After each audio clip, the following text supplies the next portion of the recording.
questions for 2.5 minutes or less, please. Thank you. Thank you, Ms. Morton, again, for the important work you're doing for fighting to protect wild salmon on coastal British Columbia waters. We talked about the Cohen Commission and some of the recommendations. Right now, the current model is DFO is there to both regulate and promote the sector. Justice Cohen made it very clear that this is a conflict.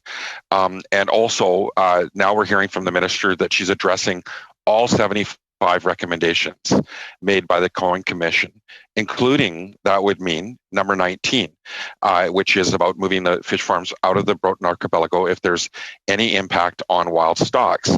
And as you articulated, that the science isn't there for this year, but previous year science would be able to justify and articulate that there's a serious impact on wild migrating salmon. Can you speak about the Cohen Commission and whether you believe the government's actually addressing all 75 recommendations and maybe give a grade on how they're doing on those recommendations and the implementation of them? Thank you. The Canadian public spent $23 million on the Cohen Commission, and I think Justice Bruce Cohen did a fine job of looking at what we know about wild salmon, what needs to be done. And he said, if we want the Fraser River sockeye, the commission was just on the Fraser River sockeye, then salmon farms have to be removed from the Discovery Islands by September of this year if there's greater than minimal impact.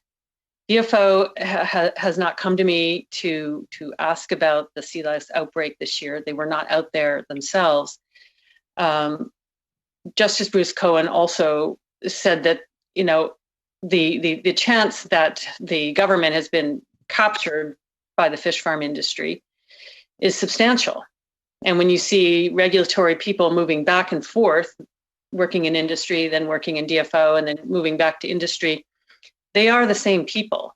DFO has become part of the salmon farming industry. So the salmon stocks have gone lower than 2009, which triggered the Cohen Commission. So if you were to grade the government response to this commission based on salmon returns, you'd have to give them a failing grade, because in the end, that's the only thing that matters, is whether the fish are coming back or not. And they're simply not. We are headed for the lowest season yet again. And I'm not sure people realize, I mean, for so long they hear that salmon stocks are going down, but extinction is right there at the bottom, and we're very, very close. And my colleagues that are working in the upper Fraser River, they're seeing that for themselves. So the grade is failing. They've not followed those recommendations and restored the wild salmon runs of this province. Okay. Thank you, Mr.